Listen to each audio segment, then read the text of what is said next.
Golden State Media Concepts Baseball Podcast.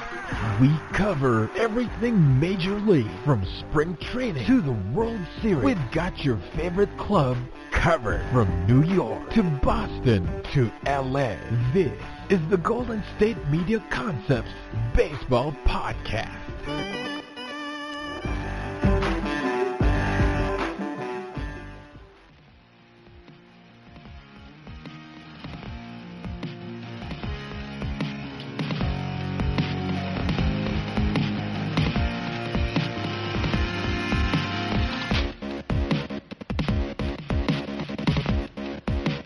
Hello, everyone, and thanks for tuning into the GSMC Baseball Podcast, brought to you by the GSMC Podcast Network. I'm your host, Jack Ridenour, and it's going to be a really solid episode today. I appreciate everyone joining me on the GSMC Baseball Podcast. Hope everyone had a good week. It was nice to get away for a little bit. Good to be back, though, and back on a routine. That is always a very hard thing for me. I don't know about anyone else out there, but getting back to a routine after a few days away. But not to worry, it'll be a smooth transition back. We've got a really good show for you all today. I'll get into it and start things off. For today, I'll again give recaps and look backs at games from Wednesday, August 12th, and any stat updates or news updates that are floating around the MLB. Next, I'll jump into my top Cy Young candidates for both the AL and NL, and which pitchers I think could be clear-cut favorites and which will make a better case for the award in a few years.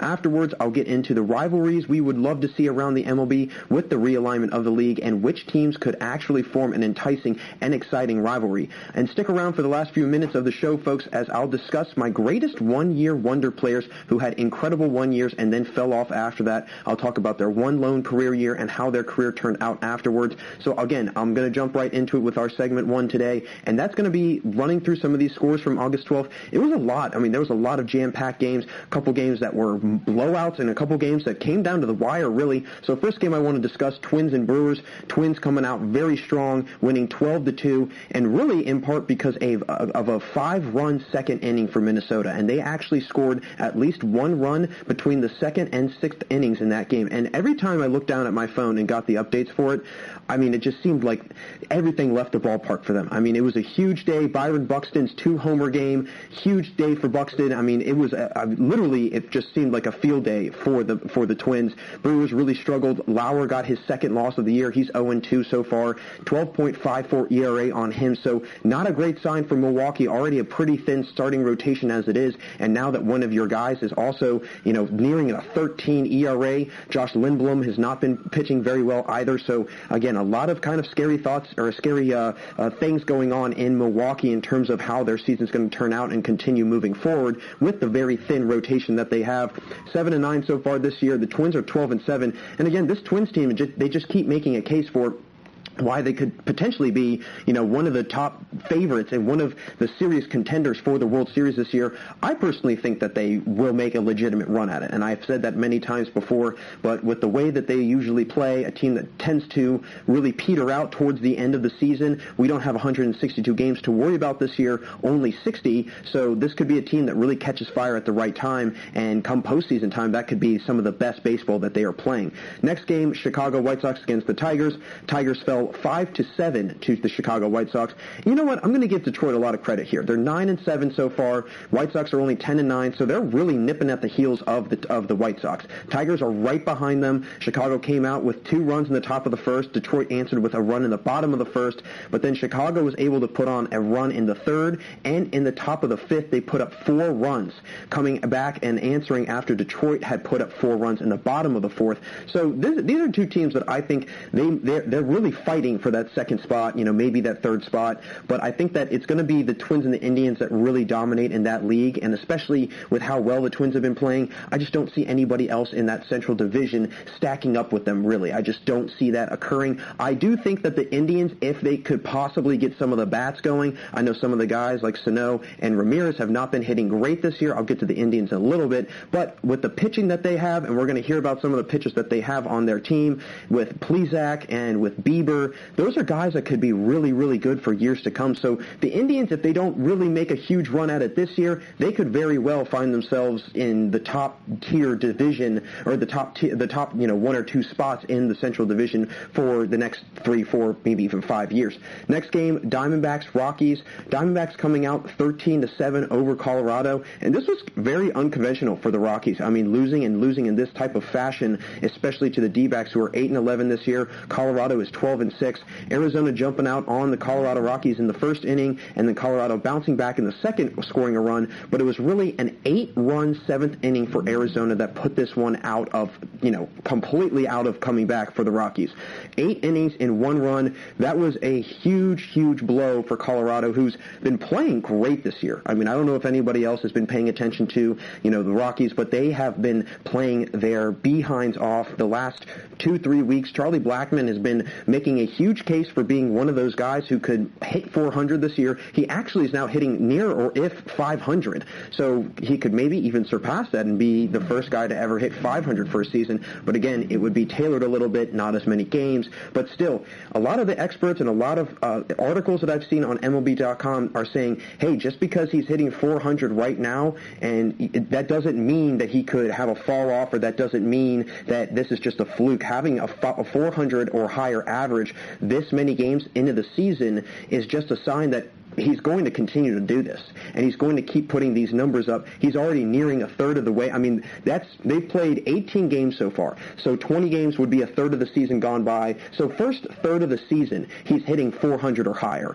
I really don't see him having that crazy of a drop-off, and if he does, he's still going to be around 325, 350, because that's how good of a hitter he is. Charlie Blackmon is one of the best hitters in baseball. I know I've said that probably many times before, but I genuinely believe that. I mean, he led the MLB in hits a couple years ago. He's a consistent 100-plus hit guy.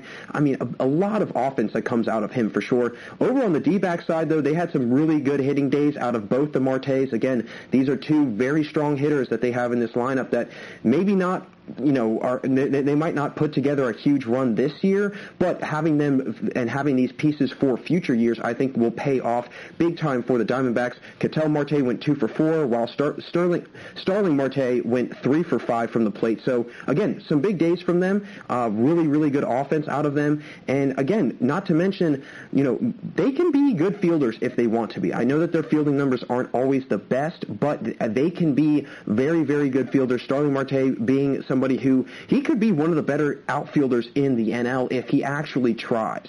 And that's, again, a big thing for him, is if he's going to make an effort and if he's going to really put his best foot forward in the outfield.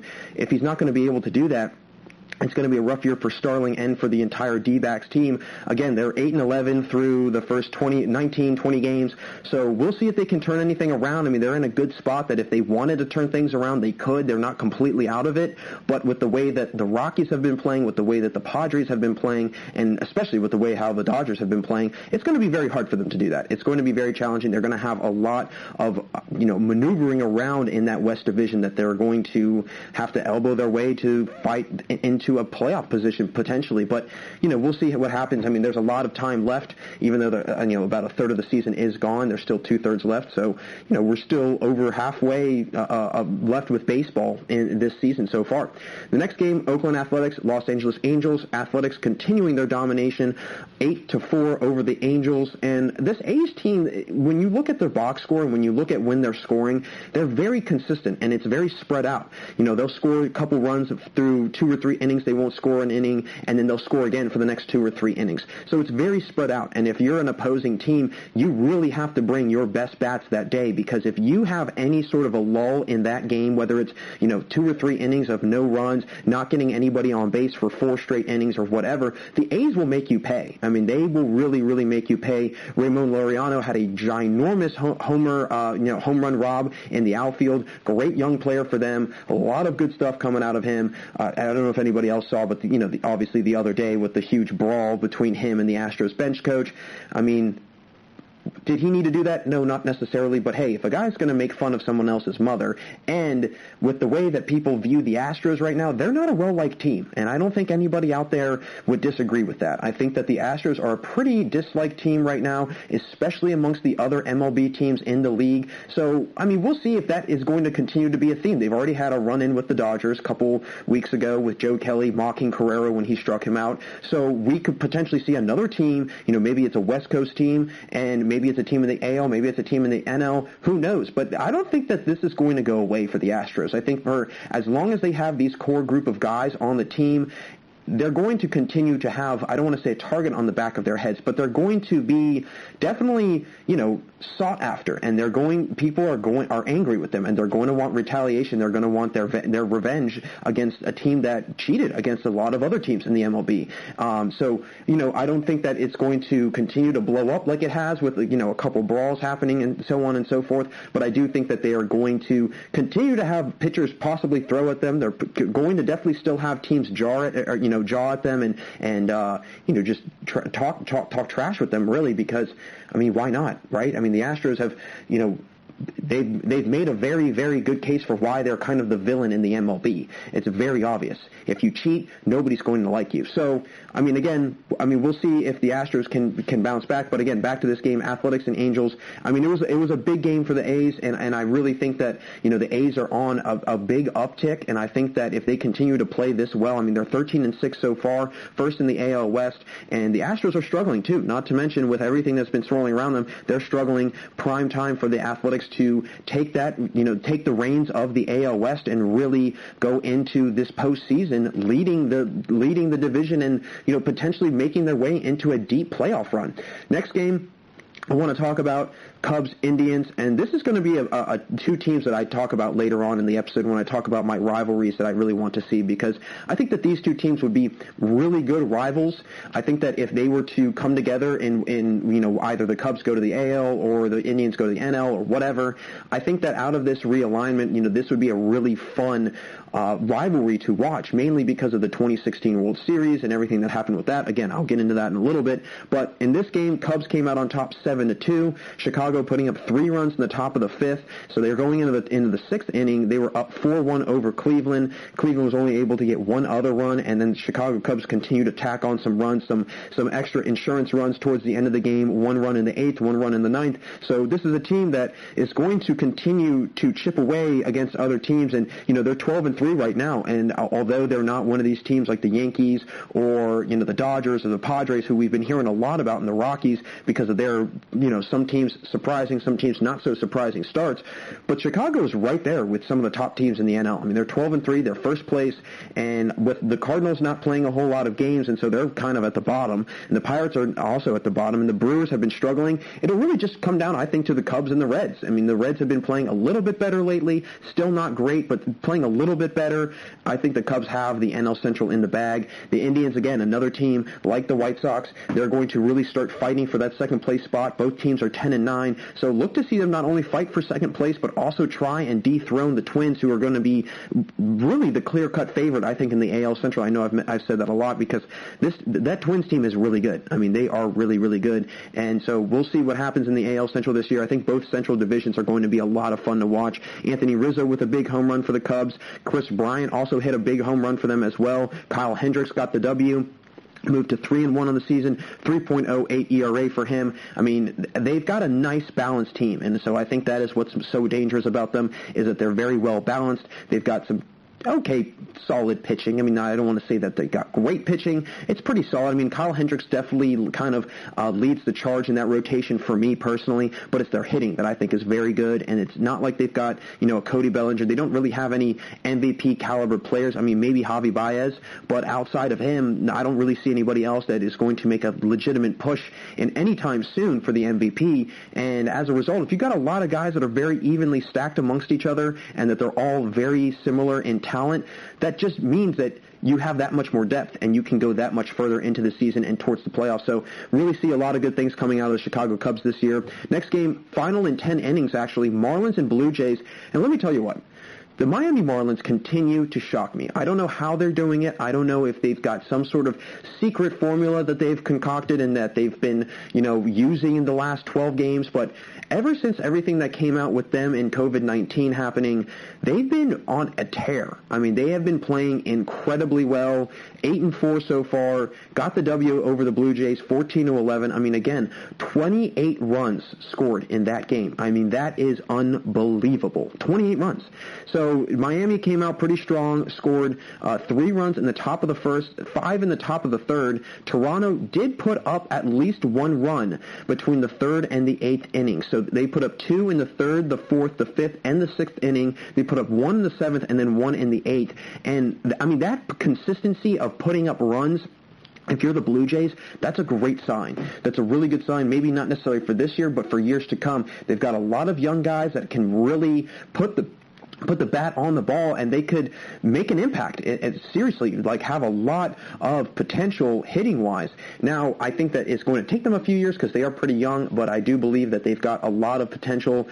Again, that 5-run third is really kind of the difference maker. I mean, when you look at it, the Marlins only scored in 4 innings. They scored 3 runs in the first, 5 in the third, 3 in the 5th, and then they scored 3 in the top of the 10th. And I remember looking at the game on my phone, and, I mean, Miami jumped out all over them. And I thought this was going to be a clear-cut win for the Miami Marlins. And I went back and looked at my phone, and I saw that it went into extras, and it was 11-11. I said, "Wow, oh my God, I can't believe it's tied and it's going into extras." And in that top 10 inning, Miami jumped out all over them. I mean, they had the bases. I think it was either they had the bases loaded or they had a first and third situation with no outs. And in an extra inning game this year, if you have first and third with no outs, you have just skyrocketed your opportunity and your percentage to score at least 1 run in that situation. I mean, if you're not scoring a run out of a first and third or bases loaded with no outs in the extra innings, you're doing something really, really wrong. I don't know what it is, but you're doing something wrong. But again, I got to tip my hat to the Miami Marlins, doing a really nice job this year. 8-4, Blue Jays are 6-9, and a great win for the Miami Marlins, especially going into extra innings. Royals, Reds, Royals coming out 5-4. Now, this was a scary one if you're a Kansas City fan. They had a 5-0 lead going into the bottom of the 7th, and Cincinnati put up 4 runs in that bottom 7. So if you're the Royals, I mean, they're 8-11 right now, but they did come out. They scored a run in the first, then they scored again in the 3rd, the 4th, the 5th, and the 6th. That, again, consistency, and if they can stretch that out over a period of an entire game, that is a really good sign. I'd obviously like to see them put up a little bit more of runs in those, different innings, whether it's maybe a 3 spot in the 4th inning or maybe a 6-run spot in, the 1st inning or something, some big number like how the Miami Marlins have been doing it, 3 here, 5 there, 3 here, 5 there. That's how you're going to really separate yourself from teams this year. So, I mean, I got to give my credit to the Reds, though. Tried to come back, really made a valiant effort, knocked at the door the entire game. I mean, again, scoring 4 runs in that bottom 7th inning, they nearly made a comeback. They almost did the impossible, coming back from being down 5-0, especially that late in a game. That's always really hard to do. It's one thing to come back from a 5-0 deficit when it's the 4th inning or the 5th inning, but doing it in the 7th or later, that's even much more challenging because, I mean, your back's really against the wall in that situation. So Salvador Perez had a big game, 3-hit game for him. Trevin Rosenthal earned his save. Good stuff out of, the Kansas City Royals bullpen, which is always, again, a really good sign if you're a Royals fan because, I mean, a team that doesn't have incredible pitching, but to have a really solid closer in Rosenthal, that's always going to add to, if your starting pitching can get through the game and if they can get through the first 6 innings and you can just leave it up to your bullpen, I think a lot of fans that are Kansas City Royals fans would be very happy with that, and they feel very confident that their team could come out with a win with the bullpen that they have. Next game, Orioles, Phillies, and again, this is another team. I mean, this is basically the Miami Marlins counterpart in the AL. I don't know what Baltimore's doing. I don't know if it's something in the water they're drinking. I don't know if it's this new mentality that, hey, if it's only 60 games, let's play our best baseball for 60 games and see what happens. I don't know what it is, but they're coming out to a 9-7 start so far. They beat the Phillies last night 5-4. Really good stuff out of Baltimore. And let me tell you what, if you're a Baltimore fan, you have a lot to be excited for. I mean, they've got 3 really young stars that are making a case for some of the best hitters, some of the best players in the league for many, many years to come. Definitely have to be on the watch for Anthony Santander Santander, sorry, I don't know how I messed that up, Santander, Rio Ruiz, and Chance Sisco. All three of those guys, Santander, Ruiz, and Sisco, have the ability to be big-time power-hitting guys for many, many years to come. Ruiz belted a solo shot last night. Santander also went yard against the Phillies. And again, I mean, the main reason why this team has been leading the AL in batting for much of the season is those three guys right there. I mean, those three guys have been providing so much offense for them, and it's just been a huge help for the Orioles. And I really think that, in all honesty, if they're able to keep those guys around for a lengthy period of time, this conversation about the Orioles might not last much longer in terms of, I can't believe that they're in this position. I can't believe they have a winning record through 16 games.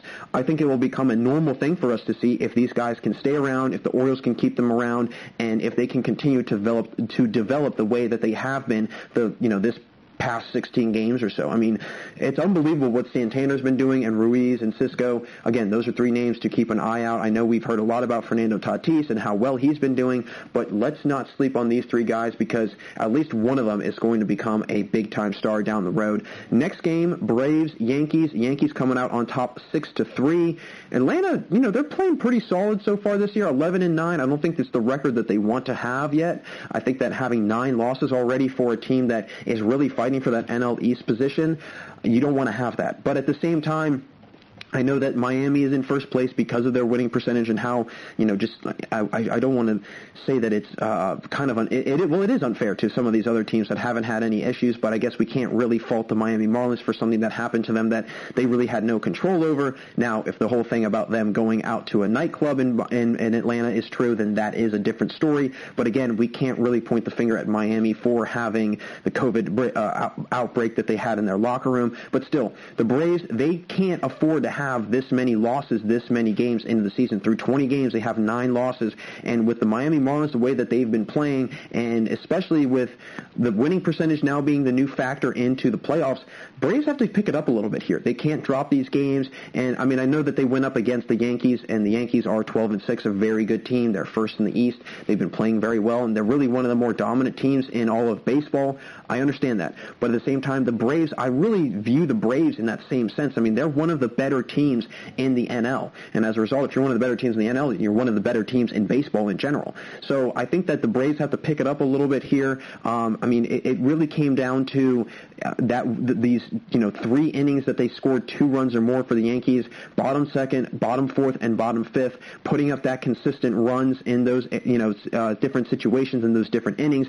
That definitely had a lot to do with it. Not to mention DJ LeMahieu going 4 for 5. That's always a really big day for him. I mean, he's one of the best hitters in the AL right now, and going 4 for 5 just adds to his case. Clint Frazier hitting compiling 3 hits as well, so another big day out of another big-time Yankee. This is what happens if you're playing against the Yankees. They have lots of different guys who can do lots of different things in their lineup. And if Judge is off or if Stanton's injured, you still have to worry about LeMahieu. You still have to worry about Sanchez. You still have to worry about Urshela. I mean, you got to worry about everybody. And, I mean, Frazier. You got to worry about Clint Frazier. You got to worry about every single person in their lineup. And as a result, it definitely makes it a little bit difficult for a team like the Braves, who don't have really great pitching. I don't want to say that they have bad pitching, but they don't have fantastic pitching. We'll actually hear about one of their pitchers in the Cy Young segment. So they do have somebody that is, budding, and somebody that is on the rise in terms of being an ace for them. But Mike Foltynewicz, he hasn't really had the year that he had back a couple years ago when he was an all-star. So if he can get back to his all-star form, and if Max Fried, who I'll mention later on in the segment, who's been pitching very well this year and could really make a push for the Cy Young, if those two guys can keep it going and try and keep this momentum going for Atlanta, they could start to find themselves climbing away from that 9 losses that they have and starting to really separate themselves and try and get a little bit of a higher winning percentage for the playoffs. Next game, Nationals-Mets. Again, Nationals have been just struggling. I mean, the Mets have been struggling, but the Nationals have really been struggling. 11-6, the Mets win, and it was a slugfest in the first inning. I mean, Washington came out, they scored 3 runs, and then the Mets scored 4 in the bottom of the first, but it was really a 5-run bottom 6 for the Mets that put this one out of reach. I mean, Washington did everything they could, scored a run in the top of the 9th, but that was all that, that's all they could really do, and that's all that they were able to muster out of themselves. Pete Alonso homering Pete Alonso homering, 3-hit game for him, big night out of him. When you've got Pete Alonso having that big of a night, 3 hits, one of them being a home run, again, it's adding to his power that he has. It's adding to the bat that he has. And he's really going to be, I think, the main focal point of this Mets team for many years to come. I mean, they still have Jeff McNeil. They still have some really young guys that are very good. I know that, losing Yoenis Cespedes does hurt. He's got some good power in his bat, and who knows what's going to happen with him moving forward. But losing him definitely does hurt you if you're a Mets fan. But, again, big win out of the Mets, and if you're a Nationals fan, you would like to see this team start picking it up a little bit. You would like them to start getting going a little bit because, I mean, they're starting to slip a little bit, and if you don't pull yourself out of the hole that you've dug, then you're going to be stuck there for the rest of the season. So we'll see what happens with the Nationals moving forward, but good win for the Mets. Next game, Astros-Giants, and the Astros actually getting a W in this one, 5-1 over San Francisco. San Francisco came out on top first, though. They scored a 1 run in the top of the first. Both teams were scoreless from the second to the fourth inning. And then in the fifth and the sixth inning, that's where Houston did their damage. I mean, 1 run in the fifth, 4 runs in the bottom of the sixth. Big night for Zach Greinke. 7 Ks for him in his first win of the year. Actually, very odd. He was calling out his pitches verbally. He was literally, calling his own pitches and calling them out, literally saying them out loud, and somehow, some way, these guys were on the Giants were just unable to hit him. I don't know how, I don't know why, but they would seem to be some sort of a struggle for them to get anything going against Zach Greinke. And I saw something very interesting the other day on social media, and going back to the whole Astros thing and the offseason allegations, I could see Zach Greinke being a guy that winds up wanting out of Houston. And I'll explain why, and it'll go off of what I saw on social media. Mainly because he's a quiet guy. He's not a big controversy guy. He's been a very straight and narrow type of player his entire career. Very quiet, kind of under the radar, very successful. I mean, he's been a Cy Young winner. He's been an All-Star multiple times. He's got a very decorated career. But he's not a guy that is, making huge headlines. He doesn't make a ginormous off-season story headline. He doesn't bring a whole lot of attention to himself. So being in this situation right now, I think it's putting him, and it's catching him between a rock and a hard place. He wants to be loyal to his team, but he also wants to be, loyal to who he is, and he's not a very controversial individual, and right now he's playing on the most controversial team in all of baseball. So could we see Zach Greinke maybe wanting out down the road? Potentially, who knows, but I think he would be a very, very viable candidate who would want out of Houston eventually once the dust does settle. So good win for the Astros, though. Great win for Zach Greinke. Good for him. Tip my hat off to him. Next game, Rays, Red Sox, Tampa Bay doing their thing, beating Boston 9-5. Really good start for Tampa Bay. Now, what's scary, though, is that allowing Boston potentially back into this game. I mean, Tampa scored a run in the first, 3 runs in the second, 2 in the third, and the fourth, but then Boston putting up 5 runs in that bottom 8. And good thing that the Rays put themselves in a good enough position that it was going to be very challenging for the Red Sox to come back.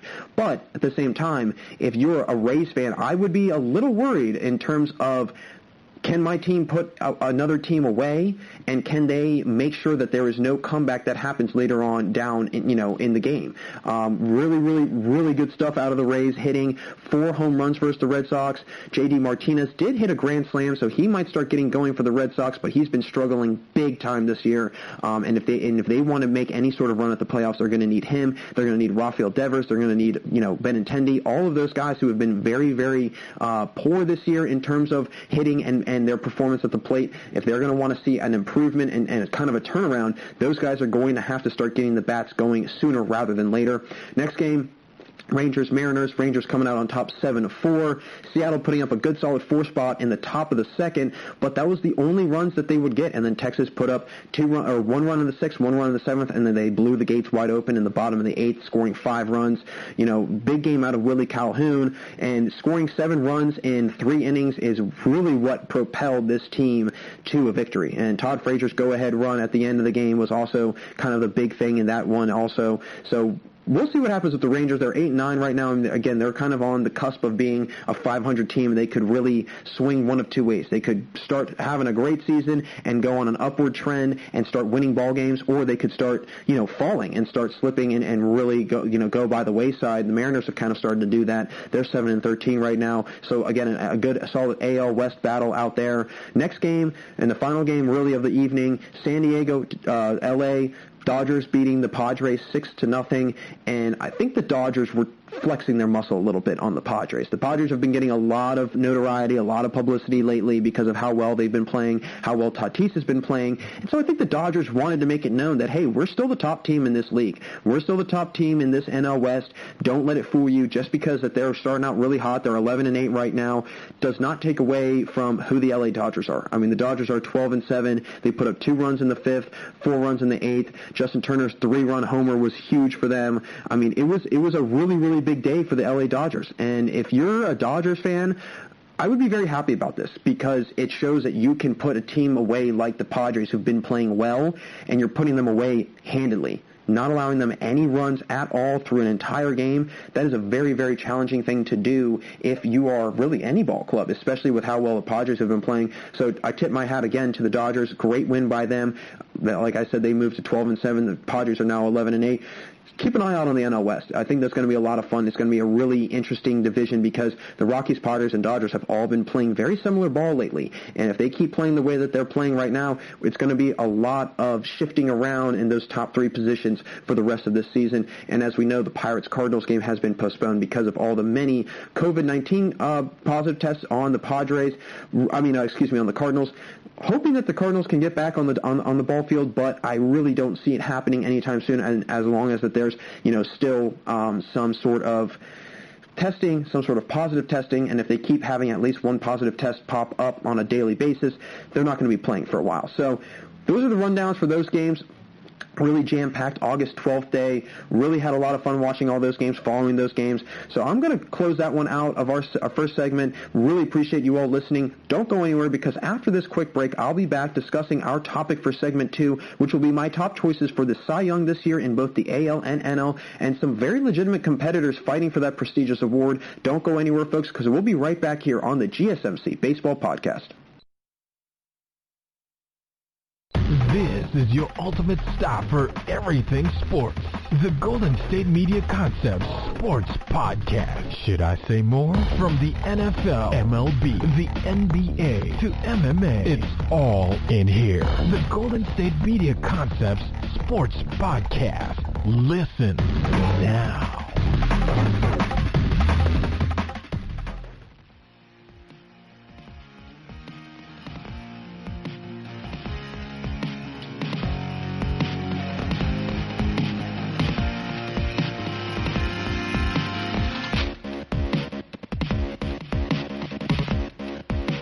Welcome back to the GSMC Baseball Podcast. Jack Ridenour here, and in segment 1, I discussed games on August 12th, some updates on teams' records, and who's been playing very well lately. Don't go anywhere, folks, because after this segment, later on in the show, I'll discuss my top one-year wonder players, who they were, the seasons they had in their lone year stardom, and how their careers panned out afterwards.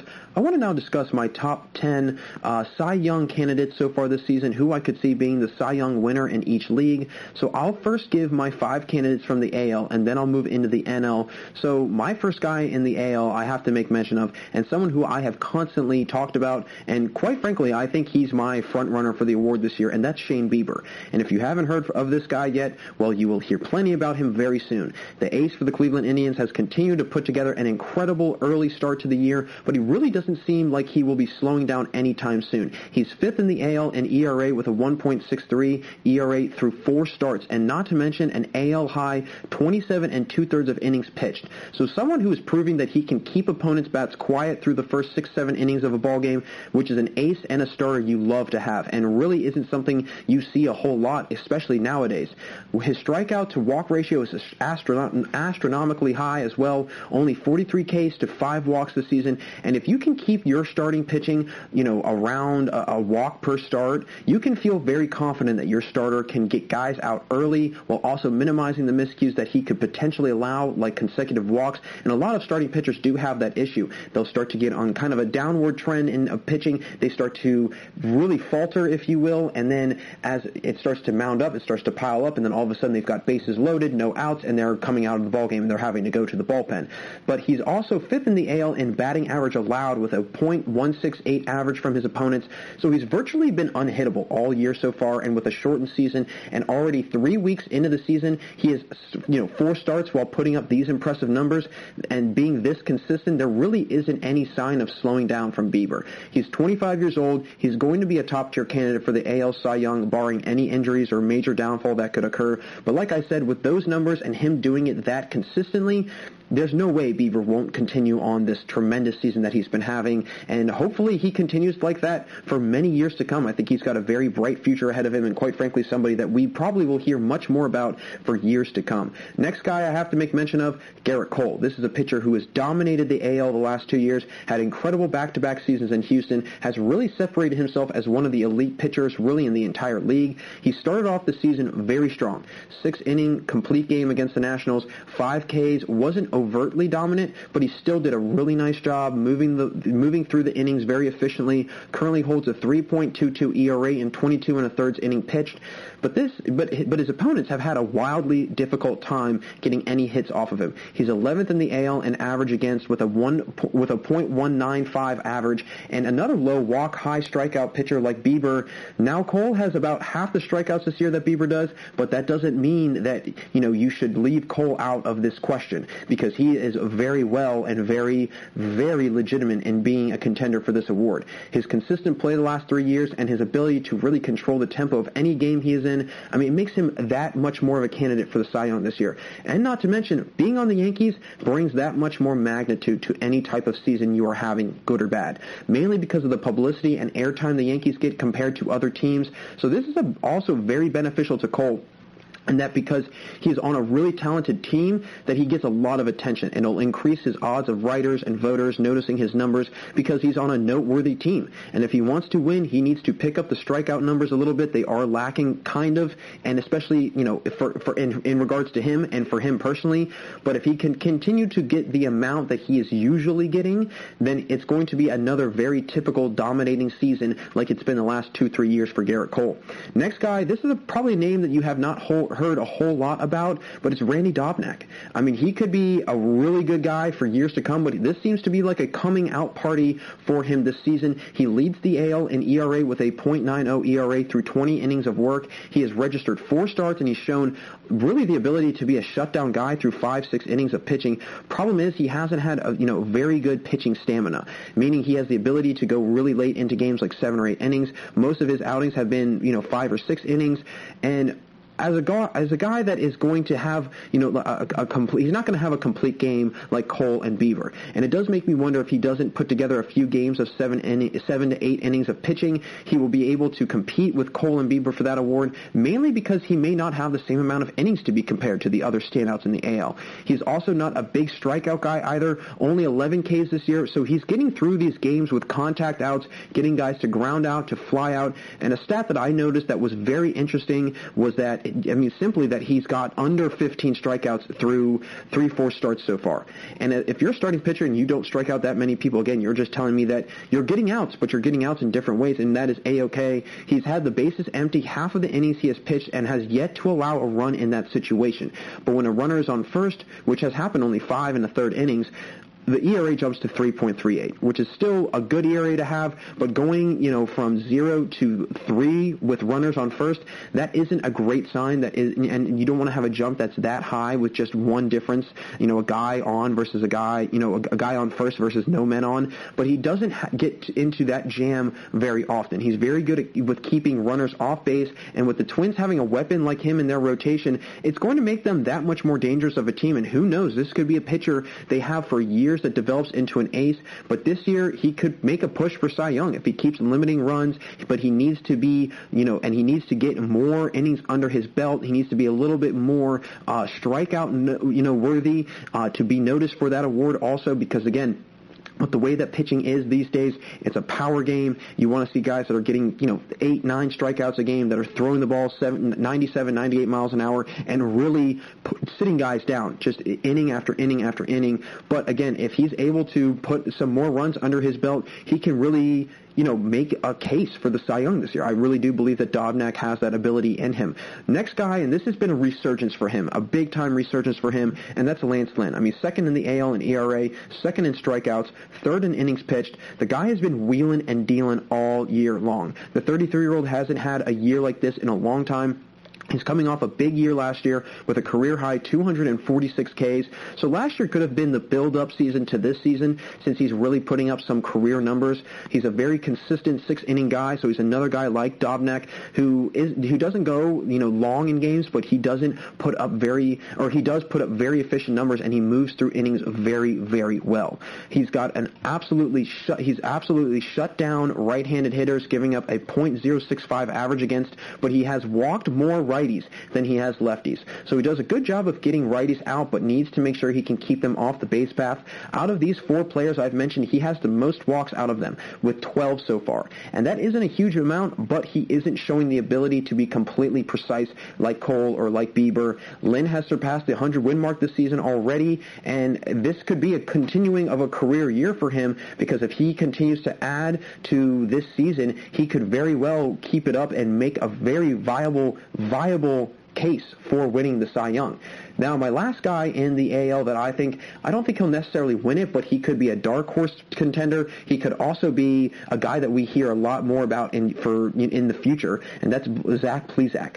Someone who isn't, again, the front runner for this award, but he could be a solid, maybe middle-of-the-road guy, somebody that we hear and could skyrocket to the forefront of the race if somebody gets injured or somebody goes down with an injury, what have you. But he's having a very nice year. I mean, he's a 25-year-old righty for the Indians, and if he develops well and keeps on this career trajectory he's on now, he could be a really good second option for the Indians, with Bieber most likely becoming the ace, if not already the ace for the Indians. He's 1-1 this year so far with a 1.29 ERA. He's got 24 Ks in 21 innings, so a solid strikeout guy who can add to their rotation. Another pitcher like Lynn who does well against righties, collecting a 0.79 ERA against right-handed batters, and someone who can limit the amount of runners on base he allows. If he does get runners on, it becomes a problem with him. He's got a 6 ERA with a runner on first, as opposed to a 0.59 ERA with no one on base.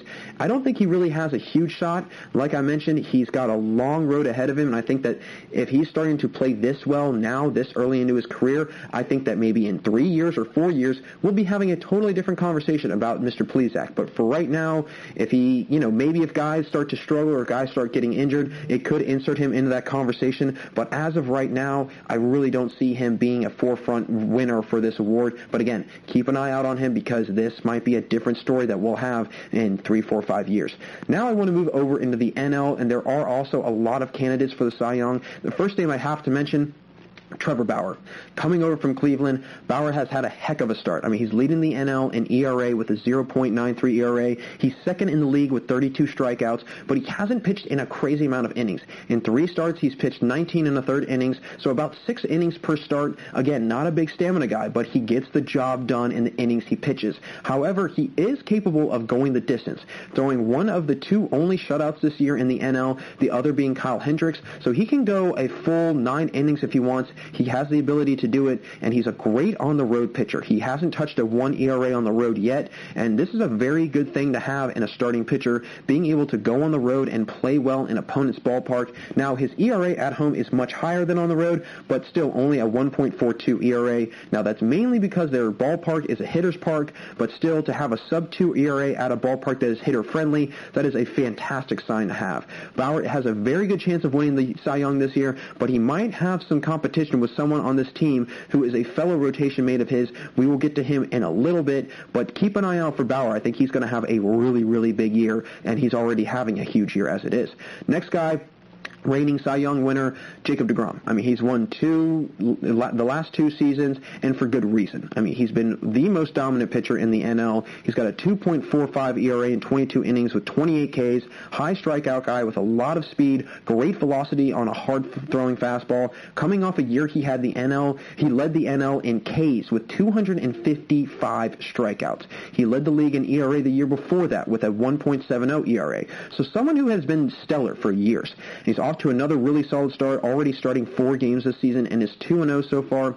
He's already collected a 10K outing this year and an 8K outing as well.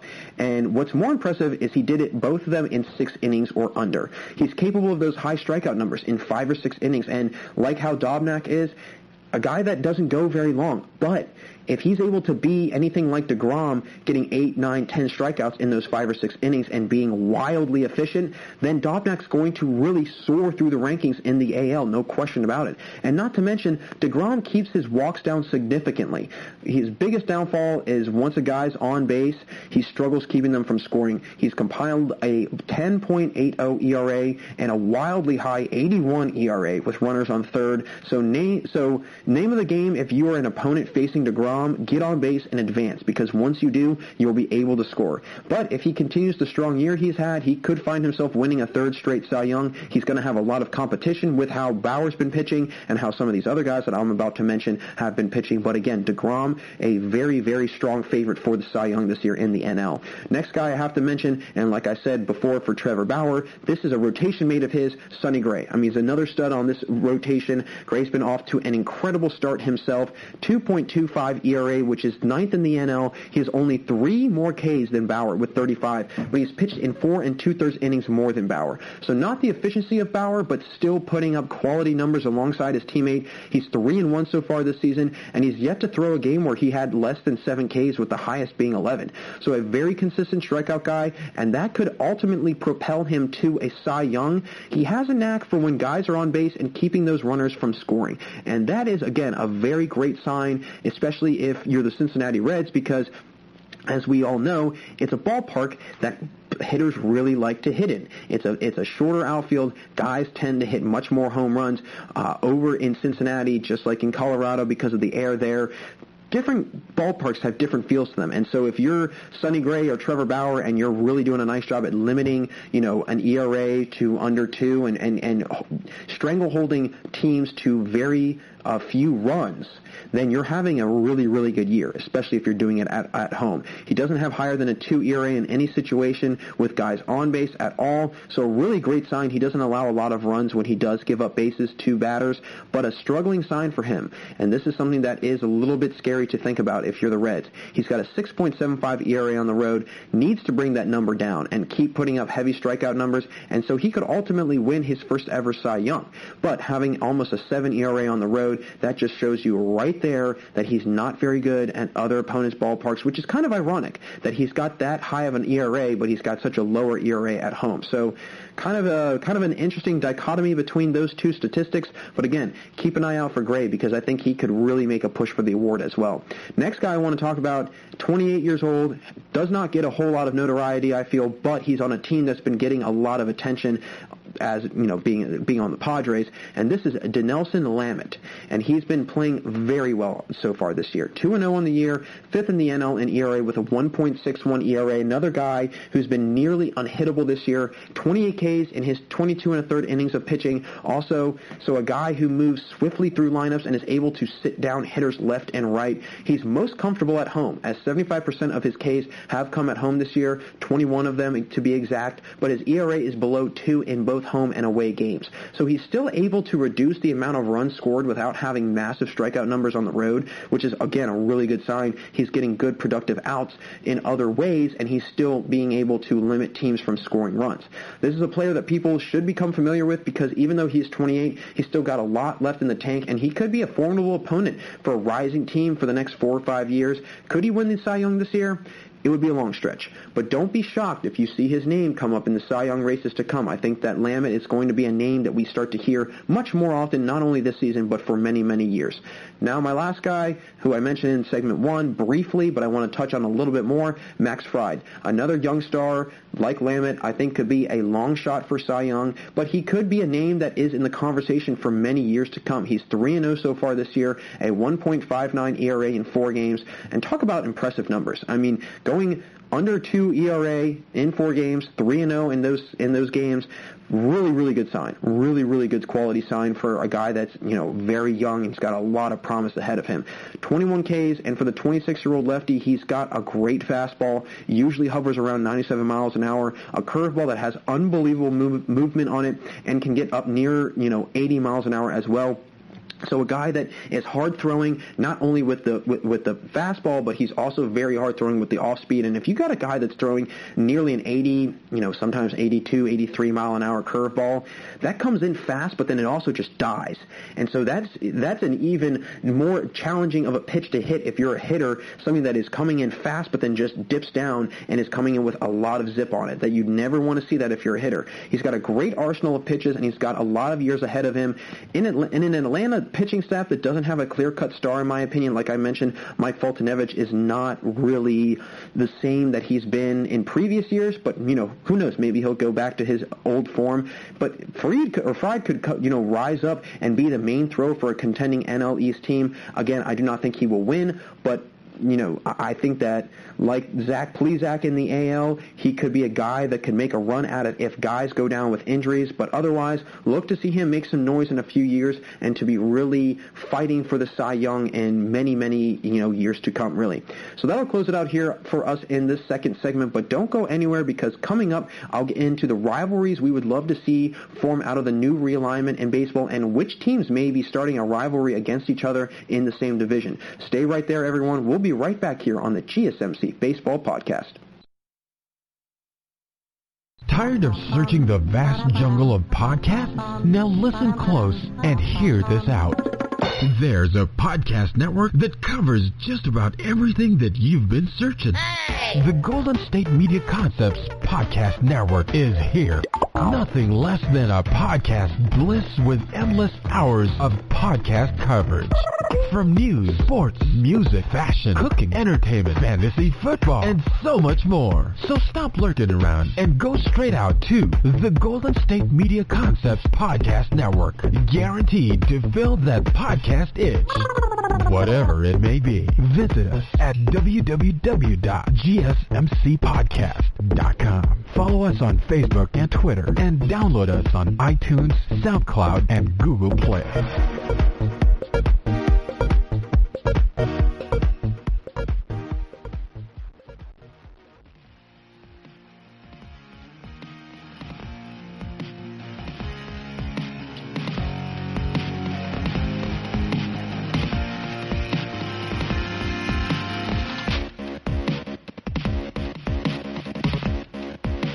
Welcome back to the GSMC Baseball Podcast. Great to have you all still here tuning in. Jack Ridenour with you, and we just wrapped up another discussion about the top Cy Young contenders in each division and who could make a serious case for the top pitcher award. I want to now get into this next segment talking about which rivalries in the MLB could form out of this new realignment of the league, and if any AL and NL teams could strike up some sort of newfound rivalry. So as we all know, the MLB decided amidst the pandemic to realign baseball and have the teams play each other according to geographic location. So the teams in both the AL and NL East would play each other, and the same for the Central and the East. This year we have already seen some new teams starting to play against one another that would normally not have much of an opportunity to face off against. So my first rivalry I want to talk about is the Milwaukee Brewers and Chicago White Sox. These are two teams that play in rival cities, and as there is only about an hour or so that separates Milwaukee from Chicago, the Cubs and the Brewers already have a rivalry that has seen some big games over the past few years, most recently Game 163 in the 2018 NL Central tiebreaker game. The White Sox are in the same city as the Cubs, and although the White Sox aren't viewed in the same text as the Cubs, who are an incredibly storied franchise, not taking anything away from the White Sox, who are also very storied, but the Cubs, they've got a much deeper history, in my opinion. The White Sox and the Brewers would be two prime teams to feature more rivalries if this realignment were to become something permanent. The fans in Chicago are just as passionate about the Cubs as they are the White Sox, and the White Sox are a good team to start to pay attention to. Not to mention the Brewers have been one of the better teams in the NL in the last 3 years or so. So two teams that could see a simultaneous rise in rival cities. This could be the making of a back and forth battle that could last years. This year already, the White Sox are winning the season matchup 3-1, with the White Sox winning the first two games in a 4-game stand against Milwaukee. The Brewers took Game 3, and then the White Sox won the fourth game behind a very solid outing from Lucas Giolito. I will say I could see the White Sox being the better team in the long run, with Christian Yelich's contract being up in a few years, and who knows how much he will want, and if Milwaukee will be able to pay that. Guys like Braun is, they're aging. Kane is also going to have a contract up pretty soon. This may be the beginning of the end for Milwaukee's impressive run with a rebuilding year most likely coming in the near future. But the White Sox are on the uptick right now, and a lot of great young players that can develop, and if they can keep progressing like they have and guys stay healthy, this Chicago team is going to be a force to be reckoned with. But still, watch for these two teams to form a rivalry, a lot of Chicago-Milwaukee battles, which would be a great thing to watch. I mean, not to mention they're rivals in just about any other sport, really. I mean, Packers and Bears, the Cubs and the Brewers, the Bucks and the Bulls, they're just right. Again, there's about an hour that separates the two cities. Now, I know Green Bay is a little bit further north, but still, the two states, I mean, they border each other. They connect. So as a result, bordering states, they're going to want to start a rivalry, want to form a rivalry, and I do think that the White Sox and the Brewers, they would make for a very good, solid rivalry, no question about it. Next two teams I want to mention, Dodgers and Athletics. These two teams, they do have some history as they met in the 1988 World Series. The Dodgers toppled over the Athletics, who were the clear-cut favorites that year to win. With this new realignment, the A's and Dodgers, they could come back to their rivalry days back in that World Series, and the Athletics will definitely want their revenge. These two teams have met up with each other, or they have yet to meet up with each other, I should say, this year so far, but the A's have struggled against opponents in the NL West. So look to see when these two teams do meet up, the energy and the focus the A's come out with, wanting to prove themselves. Not to mention these two teams are the top of the top in their respective divisions in both the NL and AL. If these teams keep playing like they have been, both already eclipsing the double-digit win mark and the A's having some young stars come up huge for them, while the Dodgers, I mean, it's that depth. Again, I keep going back to it. It has carried them to a solid, 1 to 2 spot in the West. That's where they're floating around right now, them and the Rockies. They could find themselves meeting up in the postseason in the World Series for a matchup of 1988. Already in-state, these two fan bases, if they were to, meet up this year, I think would make for an interesting game. Obviously, there are no fans in games this year, but if there was, I think that the two fan bases would be very interesting to watch how they would interact with one another.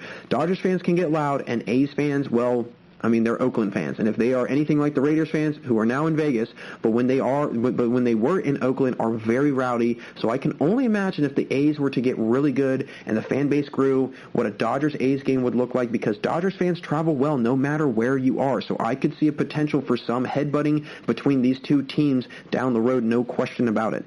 Next two teams, and they opened up the MLB season this year playing against each other, the Yankees and the Nationals, and it unfortunately finished in a rain delay, but the two teams were pretty even most of the way. I mean, the Yankees ultimately won, but these two teams, I think, would be fun teams to, have a little rivalry. The Yankees are 2-1 against the Nationals this year, but these two teams have been the top dogs in their respective divisions the last 2 to 3 years. I personally would have loved to see a Yankees and Nationals World Series last year. I think it would have been a really good matchup with the two strong batting lineups, and watching the Nationals pitching take on the Yankees hitting. I think being able to see, Altuve go up against Scherzer or Carrera go up against Strasburg, those would be a lot of fun pitcher-batter duels that I think would be really cool to watch. And it would be really interesting to see, especially with how well of hitting Altuve and Carrera did last year and how well Scherzer and Strasburg did on the mound last year. I think that, the Yankees and the Astros the Nationals and the Astros was a really good battle, but I think that, watching Strasburg take on Judge, or watching Scherzer take on Stanton or something like that, that would be very fun to watch as well. That would be a really, really solid matchup to go up against and to witness live on TV, live in person, what have you. So I wanted to see the Yankees and Nationals World Series. I think that would have been a really good one, but we got the Nationals and Astros. Can't really complain about anything there. These two teams actually have some history dating back to the 1920s, as the Senators, the Nationals team before they became the Nats, won the AL pennant in 1924 with a 2-game lead over the New York Yankees. This, I think, would have been, or wouldn't be, an exciting rivalry with the fans getting involved like I think the Dodgers and A's could be, but I think in regards to two teams going toe-to-toe with each other, this would be, a great rivalry to watch and to see these two powerhouses go up with each other, and I think that especially coming from two major cities, I think it would just add to that a little bit more. Again, the fans, I don't think will be that, involved in it. Nationals fans, I don't want to say that the fan base is kind of like, but they kind of are. I mean, as much as they want to seem like a giant diehard fan base, it hasn't really been like that until about 2 years ago, and especially last year. But the Yankees fan base, I mean, we all know how Yankees fans are. So Yankees fan bases, I think, I think that is a really big thing in terms of how the fan bases interact with the two teams and with the rivalry. So we'll see what happens with, these two teams moving forward. And if the fan bases do get involved, who knows? We'll have to see. Next one I want to talk about, Marlins and Rays. And this would be a great rivalry mainly because the two teams are not only in state, but they are on either coast in Florida. The Rays and Marlins are also both expansion teams, and historically, the Marlins have won bigger games than the Rays. But in recent memory, the Rays have been a much better team. This is a rivalry that does exist, but because the two teams are in different divisions, they don't meet up that much. Similar to how the Nationals and Orioles are, not really big rivals, but still have some solid head-to-head matchups, and the Nationals and Orioles are very, they always call it the Battle of the Beltway, because the Beltway is the highway that separates the two teams. So that's what, and again, similar to how the Marlins and the Rays, I believe it's called the War on I-4. I'm pretty sure that's what it's called. Someone would have to fact check me on that. But there is a name for this rivalry. It already does exist. But I actually read something somewhere, and Joe Madden, when he was the Rays coach, he was quoted with saying that, this is not necessarily going to be a rivalry because these fans just cannot get into it. These fans are not really invested in these two teams like a normal rivalry would be. And he said it would really have to take one of these teams to go into the other division, whether the Rays go into the NL East or the Marlins go in the AL East. It would have to take that for the two teams to really have a legitimate rivalry. So, and again, the issue, it's the fans, and I don't think that they can buy in the rivalry. I completely agree with Joe Madden and what he's saying, and I think that because neither one of them have ginormous fan bases. Now, I will say the Rays have a stronger and more dedicated fan base, but the Marlins do not have a very good fan base. It is pretty non-existent for the most part, and if these teams were put in the same division, I think these two teams would have much more interaction with each other, and the fans would also interact more. I think that, with these two teams, it really comes down to how the fans perceive the matchup. These are two of the least attended teams in baseball, but the Rays are coming out to a very solid start, and the Marlins are coming out hotter than anything right now. If they keep this up and find themselves in the playoffs, it would be very interesting, a very, very interesting World Series being in the Sunshine State if that were to happen. Now, I think that's probably one of the most far-fetched things that we could conjure up right now in this baseball season, especially with everything that's going on. A Marlins-Rays World Series, I think that'd probably be everybody's last decision and last pick for who's going to make the World Series. But if that were to happen, I think it would make for a really good, solid watch, and I think a lot of people would be totally tuned into that. I mean, I know I would be, and I think a lot of other people might be, and as a result, it might wake up some of these fan bases like the Marlins and like the Rays, and it could propel them into a much longer standing rivalry for many, many years to come. Now, these last two teams that I want to mention and talk about their rivalries, because I think that these two teams, if they were to meet up in a division, I think that they could really, really, really, battle it out, and it would be a really fun rivalry to watch. Indians and Cubs. They're very familiar with each other, especially in recent memory with the Cubs coming back from that 3-1 deficit in the 2016 World Series. And for the Cubs, that was a huge victory. I mean, breaking that 100-year drought of not winning a World Series. So that already is a little spark for these two teams to potentially ignite a rivalry. I'd love to see this because they are both, two of the better teams in their respective central divisions. And they, I think, are a pretty evenly stacked team, both the Indians and the Cubs. The Cubs have a much better record this year than the Indians do, but again, don't let that fool you, because these would be two very, very fascinating teams to go up against each other, go head-to-head with one another. Both have a good balance of pitching and hitting, and with the way that they both have started the 2020 season, they could renew that matchup from 2016 in the World Series, but since 2007, the Cubs do lead the matchup between them and the Indians 14-9, but the Indians are right there with them. In the last few years that they have met up, the Indians have won, winning 3 of the last 4 matchups, so right now, the Indians have the upper hand. But the Cubs do have the overall record in the last 13, 14 years, that is.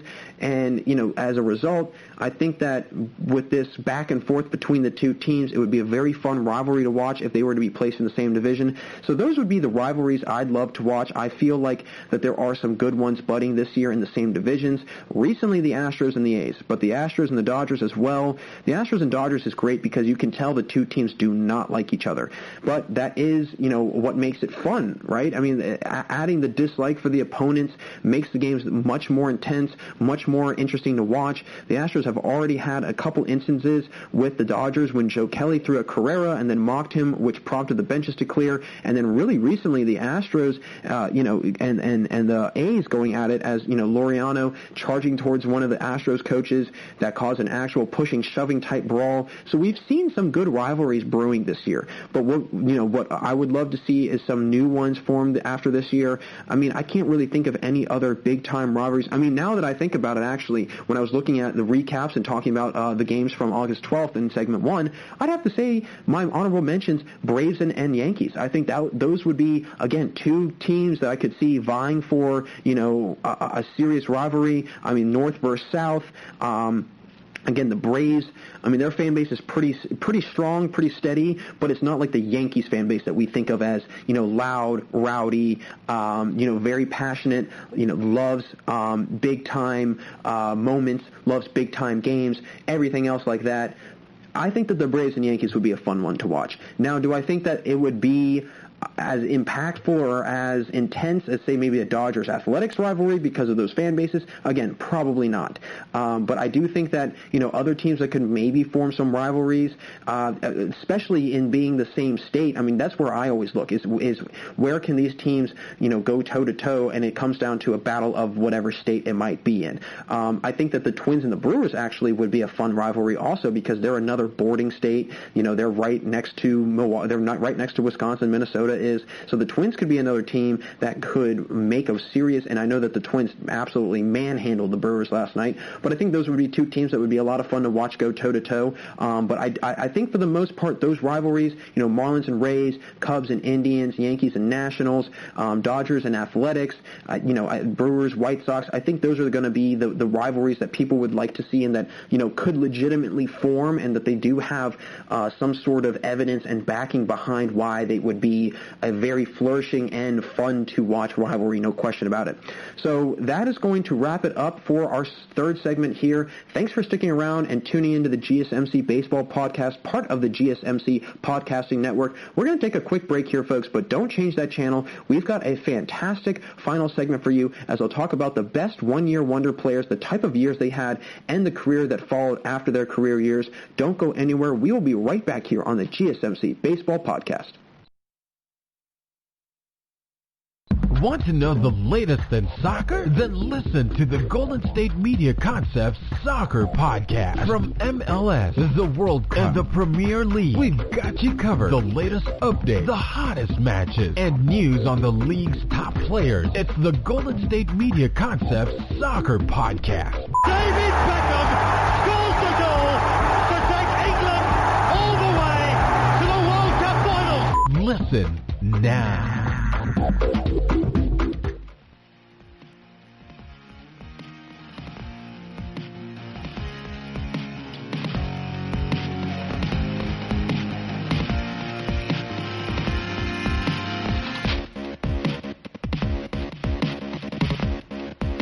Hey everyone, and thanks for sticking around for the fourth and final segment here on the GSMC Baseball Podcast. Jack Ridenauer still with you, and in our last segment, I discussed new rivalries we could see and we'd like to see pop up around the league with the new realignment of the teams. Now, I want to get into a new topic highlighting the best one-year wonders in baseball and what their careers were like after that one big year. One-year wonders is a phenomenon you see a lot in sports, but in baseball, I think it's much easier for guys to have a really good 1 year, either get a little too cocky or start to have injuries, and then they progressively get worse to the point where they usually find themselves out of baseball. So a lot of guys on this list, might be names that you recognize, might be names that you've never heard of. I'll get into it. My first player I want to talk about is Chris Davis, and this is a name that I think a lot of Orioles fans have come to dislike, mainly after the downfall of a career he has had since having a huge 2013 season. Chris, or Crush Davis, as he's nicknamed, had a monster 2013, but people don't realize he had a good 2012 2012 as well. In 2012, he hit .270 with 33 homers, which led the Orioles, and had 85 RBIs with a .501 slugging percentage. Now, the next year is where his stats absolutely ballooned. Davis hit 53 bombs in 2013, 138 RBIs, and 53 homers, led all players in baseball that year. I remember that year well because Davis was, it seemed like everything his bat made contact with left the park. Not to mention, every other day he was on SportsCenter in some capacity. That was also the last time that the Orioles really were legitimate and actually made the playoffs. He was an All-Star, Silver Slugger, and the RBI and home run champion all that year. By far his best year in his career, and boy has it been a rough go since that 2013 year. 2014, he kicked things off with an injury early on, and his numbers did not prove to compare to that year before. He only batted .200 in the first half of the season, and he finished with the lowest batting average out of all qualifying players that year with a 196 average.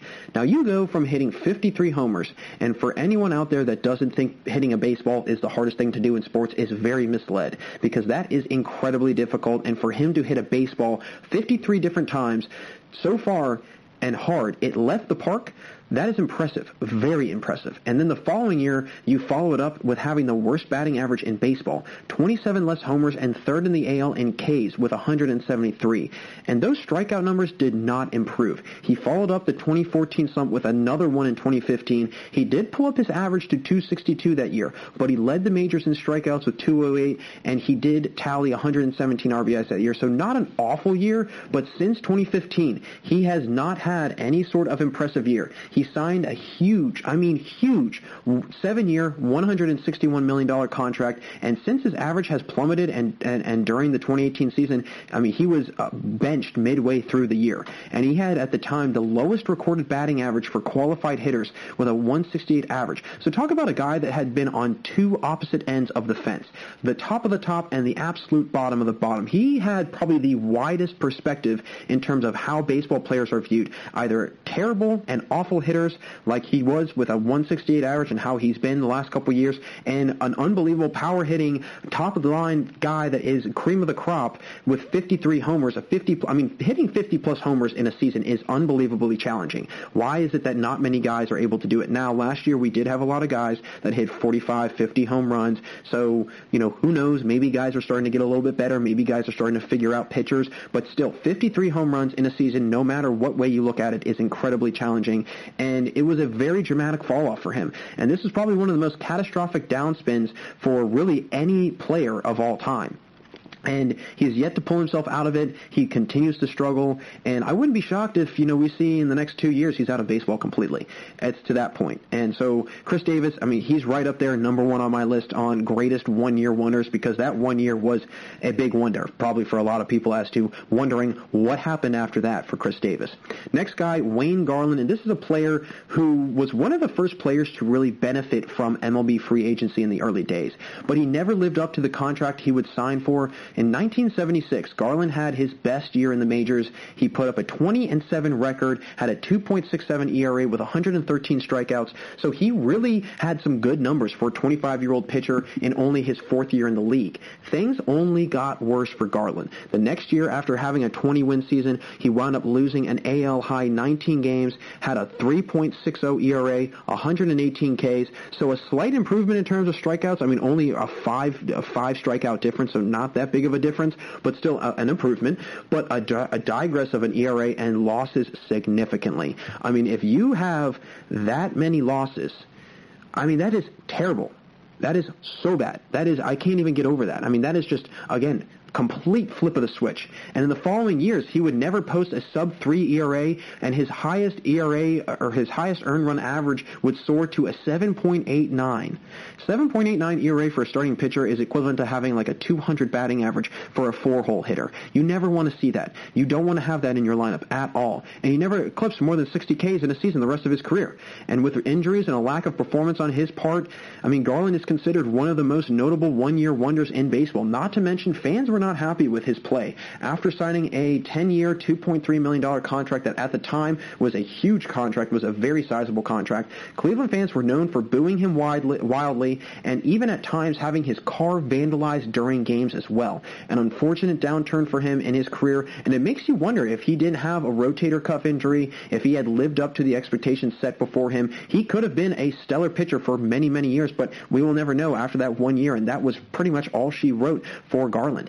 So the next guy, Mark Fidderich, and this is a name that if you are a Tigers fan, you have to know his name. I mean, the guy was nicknamed Big Bird because he looked like Big Bird. He was an eccentric, wild character. I mean, he'd become a phenomenon in the baseball world, not only for his incredible year, but again, his odd antics that he would have on the field and off the field. In 1976, same year Garland had his career year, Fidderich dominated the AL, and as a rookie, which was even more impressive, in his first major league start, he was able to throw a complete game victory over the Cleveland Indians, and that trend for Fidderich would continue for much of the year. He threw his second complete game in a span of 2 weeks in an 11-inning outing against the Brewers, and then a week later, he throws another 11-inning complete game. So as a rookie, in 3 of his first 4 starts, he had thrown 3 complete games, and 2 of them were in the 11th inning. So he showed signs of not only holding teams through a whole game, but he could limit runs even further than the 9th inning. He continued to dominate much into the season with a 9-1 record through his first 10 starts with only a 1.85 ERA. I mean, the guy cruised his way to an all-star nod as a rookie. He completed the year with a league-high 2.34 ERA, 24 complete games and 29 starts. Now, I want to take a pause on that right there because that is a number that you don't see much at all. Guys throwing 20-plus complete games in an entire season, you don't see that. And for him to throw that many complete games, not only was he doing that, but he was also a rookie. I mean, it's no shock that he started to have arm issues, mainly a rotator cuff problem that forced him to retire only 4 years later, a very brief, short-lived career that saw him win the Rookie of the Year in 1976, and he was an All-Star the next year, and he was an All-Star in 1976 as well. But in 1977, he was only 6-4 with a 2.89 ERA. But after that, he only pitched 27 more games over those 4 years. So he didn't really do much after his rookie year. But again, to think about that he had 24 complete games in 29 starts, that, I just can't get over that. I can't get my mind around that because that's not only showing your durability, I mean, at least for that 1 year, but it's also showing your dominance, and you're able to stay in games, and your team and your manager and your coaches believe in you that much that they're going to put you in. And again, you're a rookie. You don't see that. You don't see guys that are, their arms are to the stamina and to the conditioning that a guy that's 5 or 6, 7 years into the pros has. If you're able to do that as a rookie, 24 complete games, I mean, you were setting yourself up for a Hall of Fame like career. He would also, again, it was a very unfortunate because of his injuries. Again, 1977, he also was an All-Star, but that was really it. And like Garland, he could have been one of the most dominating pitchers in the 70s and 80s. Now, his career was also highlighted with his very odd behavior on the field. Fidderich was known for talking to the baseball and having conversations with himself on the mound. He would also never let the grounds crew touch the mound, and he would often throw baseballs back to the umpire that he deemed had too many hits in them. So a very superstitious and odd, individual he would display, but behavior he would display, but nonetheless, he was an iconic player for the 1976 season that will probably never be forgotten. Next guy I want to get into, Joe Charbonneau, another player who had a fast rise to the top in his rookie year and quickly fizzled out. Charbonneau started off very solid in his 1980 rookie year for the Indians and wound up leading the team in home runs with 23 and with 87 RBIs. He was named the Rookie of the Year for his performance, but quickly saw a decline after that. In the following season, he hit only .210 with 4 home runs, a big drop-off of his numbers from a year before. He had significant back problems the following years that he could never recover from properly, and he would not even amass 100 more games in his career, and he would ultimately retire in 1982. So in 3 years, the guy's out. 1980, he wins the rookie year, and then 2 years later, he's retiring. That is a humongous turnaround. That is a terrible, talk about, turn of tables. That is the worst turn of tables that you could possibly see ever. And like Fitterich, he was also known for some very odd and wild antics, most notably his dyeing of his hair, and it is said he would consume beer through his nose, which to the life of me, I have no idea how someone is able to enjoy a beer doing that. Doesn't sound very pleasant, let alone any drink being consumed through the nose. Another fact about Charbonneau is that he holds the record for fewest games played by a Rookie of the Year winner with only 201. So a very brief career that had some success and something for people to remember him by, but not the impact I think he nor anyone else really expected to have. And it's very unfortunate that, like Fitterich, he fizzled out very quickly, and it was just really that rookie year that was the peak of his career, and after that, that was about it. That's really all she wrote for both Charbonneau and Fitterich as well.